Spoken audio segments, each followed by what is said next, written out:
자, 이제 변혁적 리더십의 효용, 강점, 그리고 비판, 응용에 대해서 얘기를 하도록 하겠습니다.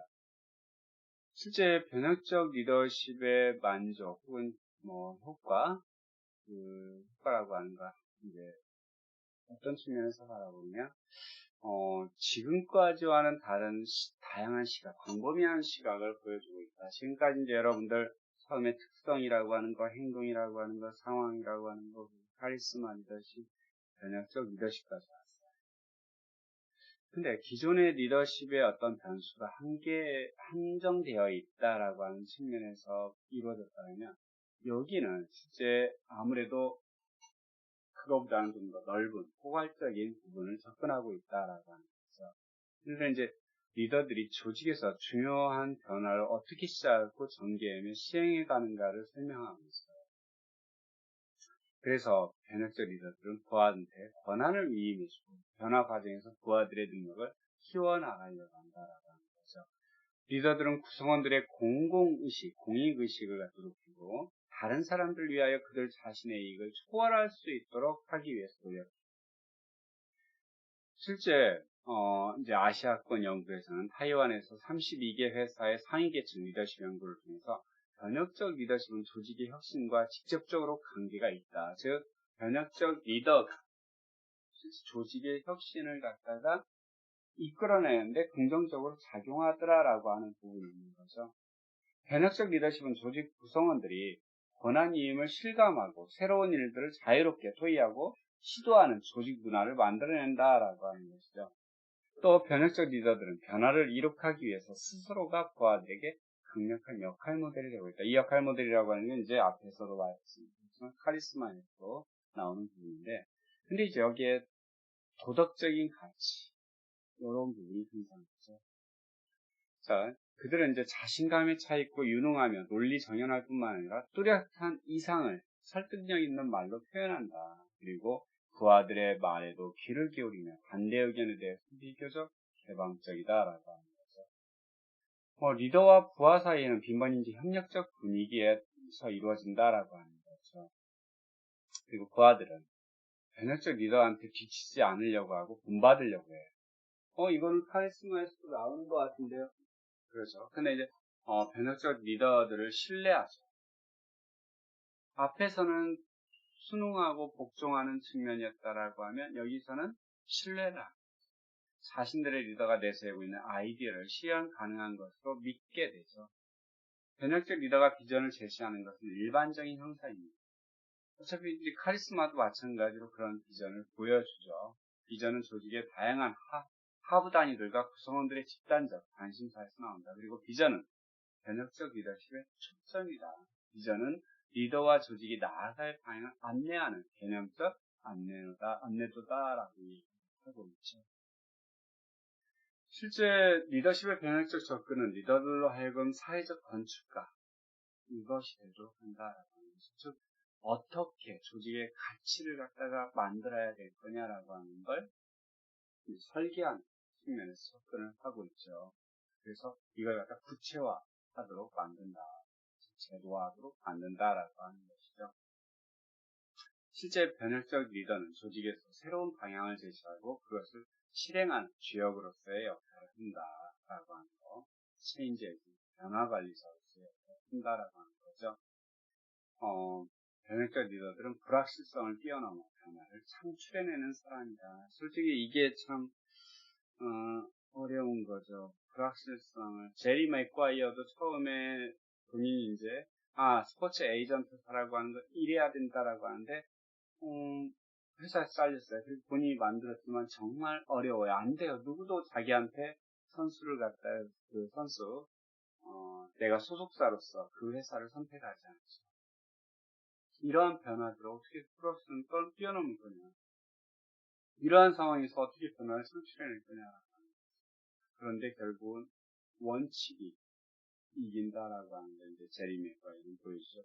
여러분 이제 영화이기 때문에 그렇지 않습니까? 라고 할 수 있는데 이것도 마찬가지로 소설이기 때문에 그렇지 않습니까? 라고 얘기할 수 있지만 실제 이 여행사가 나중에 이런 불확실성을 뛰어넘어서 변화를 창출해내는 과정들 여러분이 한번 읽어볼 만합니다. 근데 실제 리더들은 그렇게 하고 있다라는 거죠. 마찬가지로 이순신 장군이 12척 갖고 그 전쟁에서 이겼다?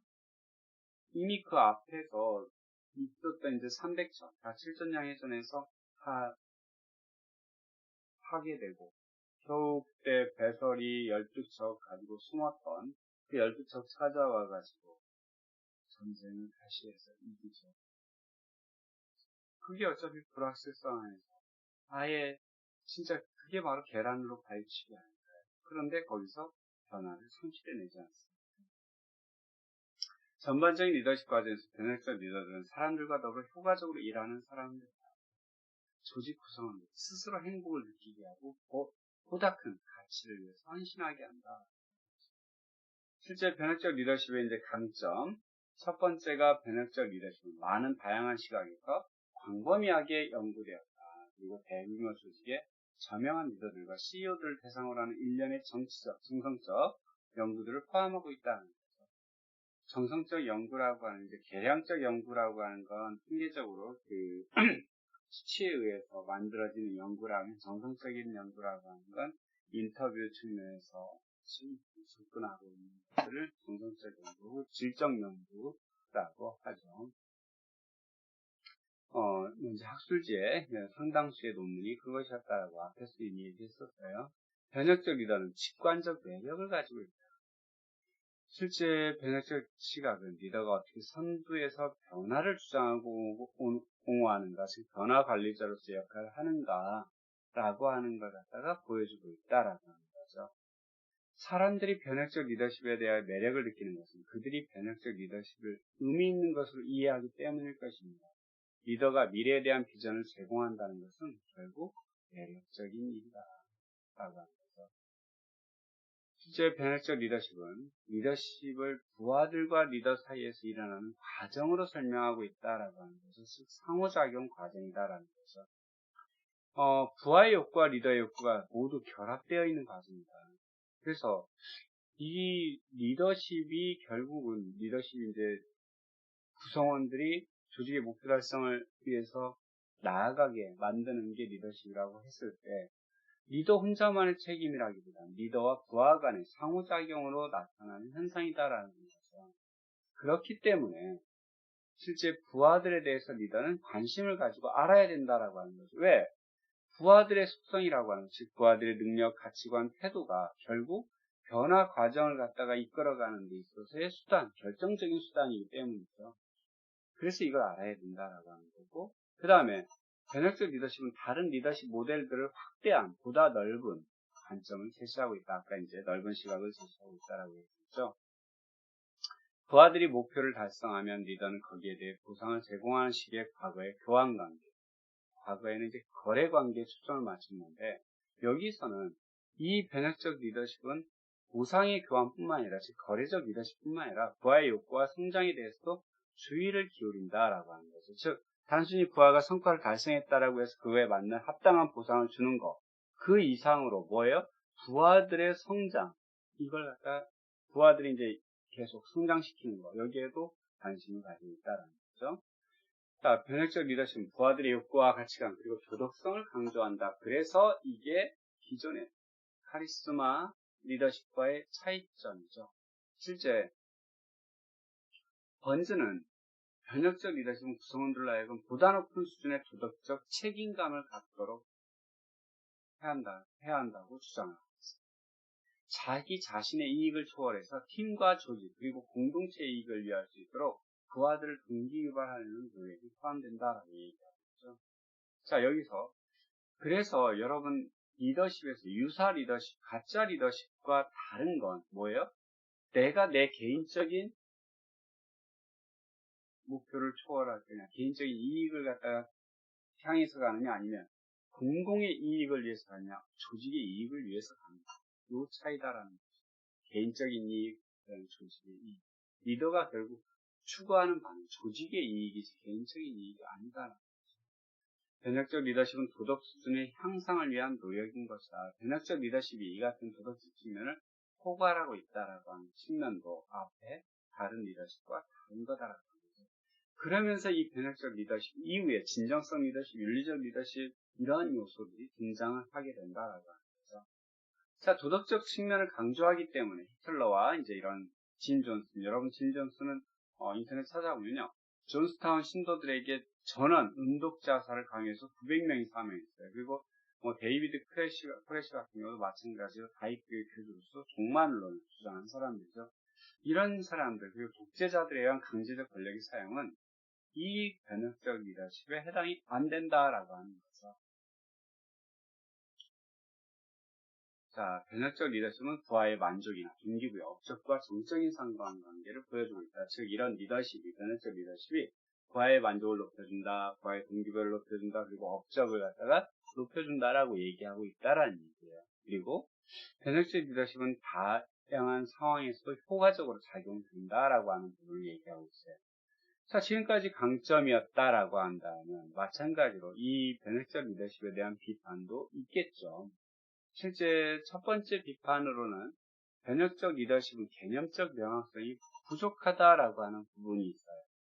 변혁적 리더십은 비전 만들기, 동기부여하기, 변화 주역되기, 신뢰 구축하기, 육성시키기, 그리고 사회적 건축가로서 활동하기 등 폭넓게 얘기를 하고 있는데 도대체 변혁적 리더십의 변수가 뭐냐?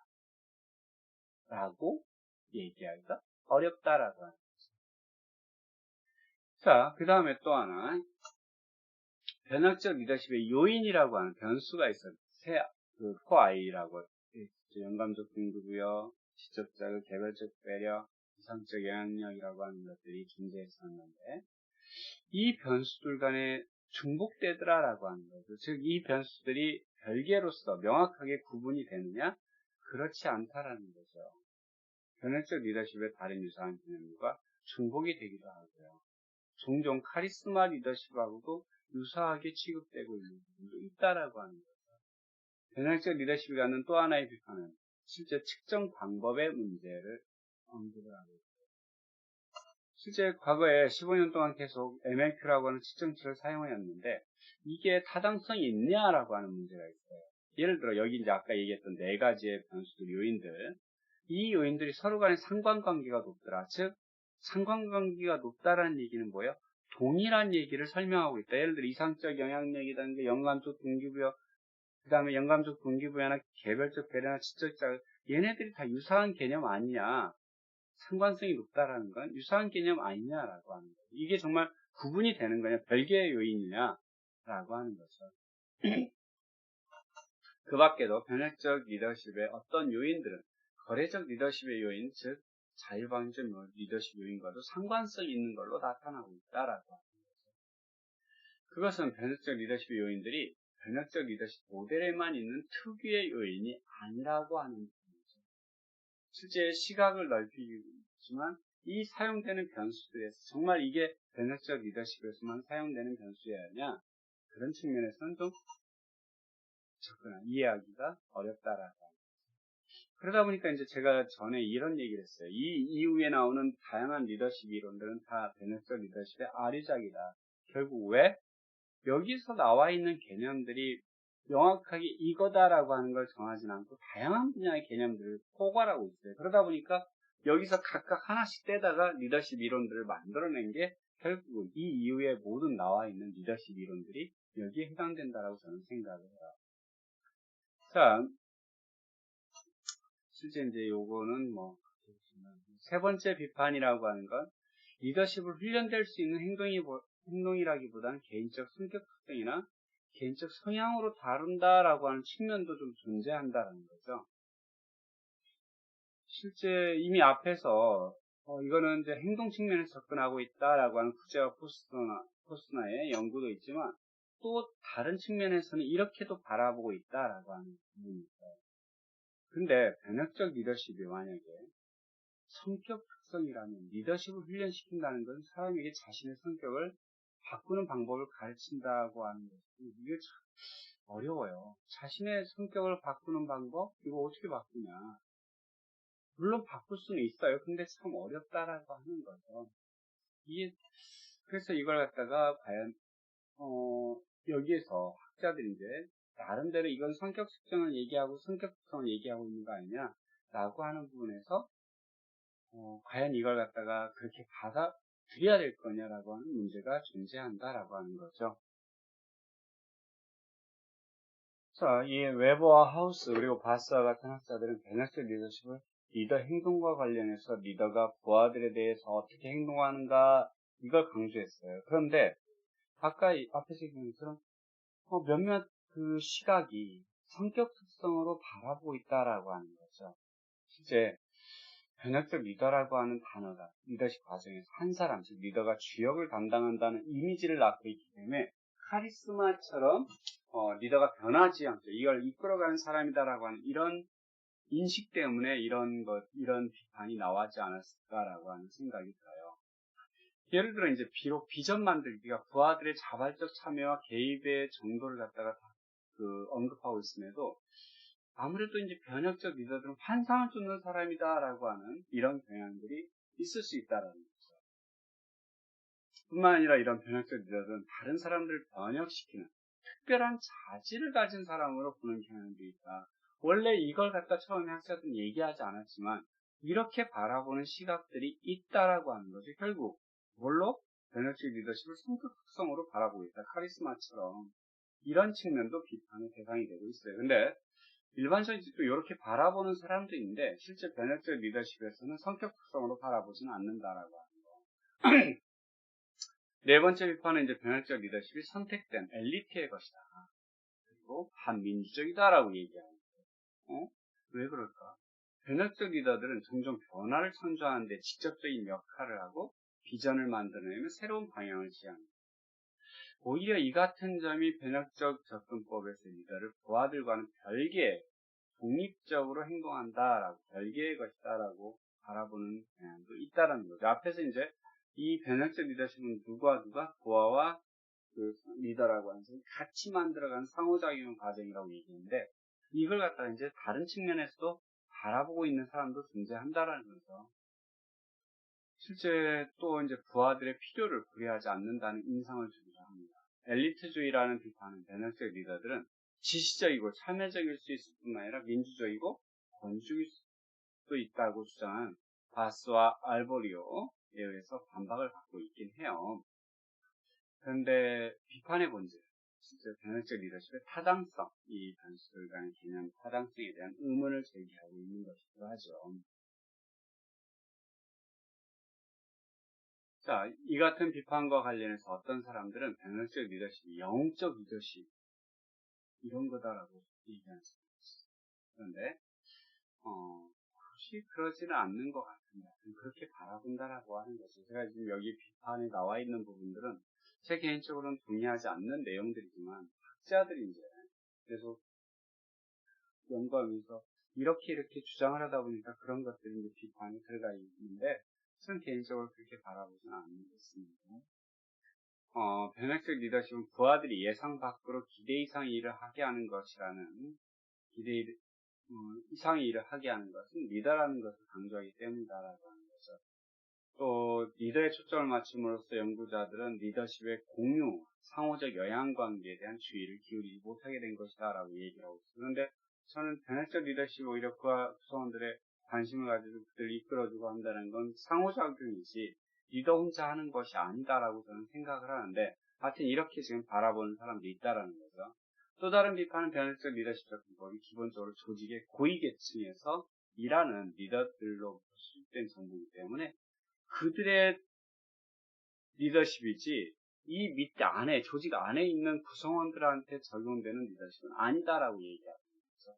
즉 큰 단위에서의 조직에서의 이 리더십이지 그 하나의 부서 단위에서 쓸 수 있는 리더십은 아니다라고 얘기하고 있는 거예요. 예를 들어 변혁적 리더십이 현장 관리자와 CEO에게 동일하게 적용될 수 있겠는가라고 하는 질문을 던져요.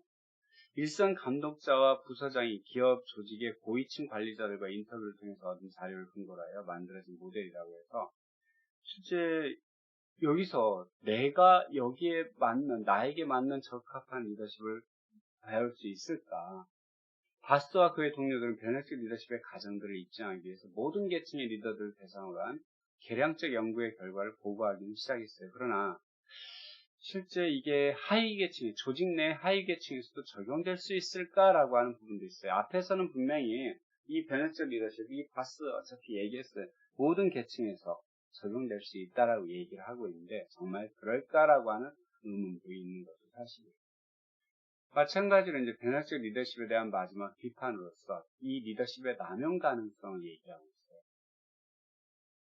실제 변혁적 리더십은 사람들의 가치관을 변화시키고 새로운 비전으로 그들을 이끌어 나가는 것과 관련이 있다라고 하는 거죠. 그런데 여기서 새로운 비전, 새로운 방향, 이게 긍정적이다? 누가 결정하느냐라는 거예요. 새로운 비전이 더 좋은 비전이라는 것을 누가 결정하느냐. 만약 리더가 부하들에게 가르치려는 가치관이 더 좋은 가치관이 아니라면, 리더가 가르치고 있는 방향이 더 좋은 방향이 아니라면 어떻게 할 거냐. 그 리더십은 도전을 받게 된다라고 하는 거죠. 또한 변혁적 리더십의 카리스마적 성질은 조직에 대한 심각한 위험을 안겨줄 수도 있다라고 하는 부분도 있어요. 이것이 카리스마가 이제 파괴 이상적 영향력이라고 하는데 파괴적인 목적에 사용될 수 있다. 이런 문제 앞에서 봤잖아요. 히틀러, 무솔리니 다 뭐였어요. 역사는 악한 목적을 달성하려고 사람들을 지휘하기 위해 강제적 권력을 사용하였던 카리스마적 인물들의 손에 이런 거 아시잖아요. 이런 게 많다라는. 이 같은 이유로 변혁적 리더십은 조직과 조직 구성원들에게 그들이 어떻게 영향을 받고 있는지, 그들이 어떻게 지향하도록 요구받고 있는지, 이러한 것을 누가 구성원들이 알아차려야 된다라고 하는 부담을 안겨주고 있다는 거죠. 정말 우리 리더가 올바른 리더냐라고 하는 걸 누가 판단해야 된다는 얘기예요? 구성원이 판단해야 된다는 얘기예요. 자, 그럼 이제 마지막으로 변혁적 리더십의 응용 측면에서 얘기를 해보도록 하겠습니다. 실제 구성원이 바라봤을 때 과연 이걸 갖다가 어떻게 변혁적 리더십을 우리가 응용할 수 있을까? 실제 변혁적 리더십은 리더들이 무엇을 하라고 말해주는 모델이라기보다는 변혁을 하거나 변혁적 상황에서 업무를 수행하는 리더들의 전형적인 특성이 무엇인가에 대한 일반적인 내용을 제공하고 있다라고 얘기합니다. 성공하기 위해 리더들이 특정한 상황에서 어떻게 해야 하는가에 대한 명확하고 정해진 과정들을 제공하고 있지 못하다. 이런 비판적인 아까 앞에서 나온 거죠. 변혁적 리더십은 새로운 아이디어 개발, 영감적 동기 유발, 혁신, 그리고 개별적 배려를 강조하는 리더십에 대한 일반적 사고방식을 제시하고 있다. 리더들로 하여금 자신의 행동이 부하들의 요구와 어떻게 관련 있는가 알아차리기 위해서 노력해라라고 하고 있습니다. 변혁적 리더십은 조직 내 모든 계층의 구성원들에게 학습시킬 수 있다. 기업의 업무적 성과에 정적인 영향을 미칠 수 있다고 주장을 하고 있어요. 그래서 이걸 갖다가 채용, 선발, 승진, 훈련 과정의 개발에 사용될 수 있고 팀 개발, 집단 의사결정, 조직 재조직화, 개선 위한 활동에 얼마든지 활용할 수 있다라고 얘기하고 있죠. 변혁적 리더십을 개발하기 위해 설치된 프로그램들은 조직 구성 개개인과 관련자들에게 실제 이제 이 설문조사지, 설문지 응답 MLQ라고 하는 설문지 응답하게 함으로써 변혁적 리더십이 말하고 있는 리더로서의 특정한 강점과 약점을 알아낼 수 있다. 여러분한테 왜 이걸 갖다 미리 테스트해 보겠는지 여기 이제 나오죠. 내가 어떤 리더로서의 강점을 갖고 있는지. 실제 여러분이 자신이 가지고 있는 강점을 갖다 계속 확대시켜 나가는 것이 중요하지, 내가 부족한 부분을 너무 신경을 쓰고 있으면 오히려 나는 리더로서 힘들 수도 있다. 내가 어떤 성향이든 간에 내가 가진 강점을 최대한 살리는 측면이 중요하다. 결국은 내가 응답하게 한 이 설문지에 의해서 개선해야 할 리더십 영역이 무엇인지도 알 수 있게 해주는데, 그래도 저는 강점을 갖다가 더 강화시키라고 얘기하고 싶습니다. 리더들이 자신의 목표를 보다 더 자신감을 가지고 말해주는 것이 더 유익하겠다거나, 부하들을 육성하는데 보다 더 많은 시간이 보내는 것이 요구된다거나, 혹은 조직 내 반대 입장에 대해 더욱더 인내심을 가지고 대처할 필요가 있다는 것 등을 뭘 통해서 MLQ를 통해서 배울 수 있게 된다. 라고 하는 MLQ는 리더로 하여금 자신들이 가지고 있는 일련의 리더십 속성을 개선할 수 있도록 도움을 주는 하나의 기준점이 된다고. 특히 이제 훈련 프로그램에서 강조되는 변혁적 리더십의 특별한 측면은 비전을 설정하는 과정에서 찾을 수 있다는 거죠.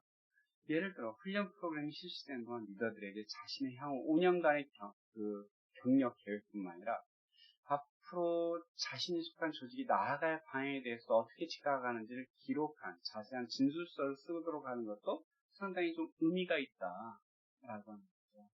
이러한 비전 진술서라고 하는 것이 결국은 변혁적 리더십 행동을 개선할 수 있도록 돕는 한 가지 방법이다. 훈련의 또 다른 중요한 측면은 리더들에게 자신들의 부하들을 향해 더욱 많은 개별적 배려와 지적 자극을 행동하도록 보인다는 거죠. 이게 로우와 그 동료들에 따르면 이러한 훈련이 조직의 하위 계층 리더들에게서도 유용하다라는 걸 발견했어요. 전반적으로 변혁적 리더십은 리더에게 비거래적 행동에서부터 거래적 행동을 거쳐 변혁적 행동에 이르기까지 리더의 행동에 대한 거의 모든 범위를 다 다루고 있기 때문에 다양한 정보를, 광범위한 정보를 제공해주고 있다. 왜? 여러분들 알다시피 이미 앞에서 얘기했잖아요. 변혁적 리더십에 속한 게 뭐였어요? 변혁적 리더십의 구성 요소 4개, 그리고 이 거래적 리더십 요소, 그 다음에 마지막 자율방임적. 자율방임적이라는 건 뭐예요? 비거래적 리더십이죠. 그래서 비거래적 리더십에서부터 거래적 리더십, 그리고 변혁적 리더십까지. 이 광범위한 시각을 다루고 있는 게 무엇이다? 바로 이 변혁적 리더십 이론이다라고 하는 거죠. 자, 변혁적 리더십 이론도 이제 여기서 마무리를 해야 될 것 같습니다. 여러분 수고하셨습니다. 다음 시간에는 여러분들 이제 여러분들 질문, 지금 카리스마 리더십 이론부터의 질문에 대해서 이제 이야기를 좀 해봐야 될 것 같습니다. 수고하셨습니다.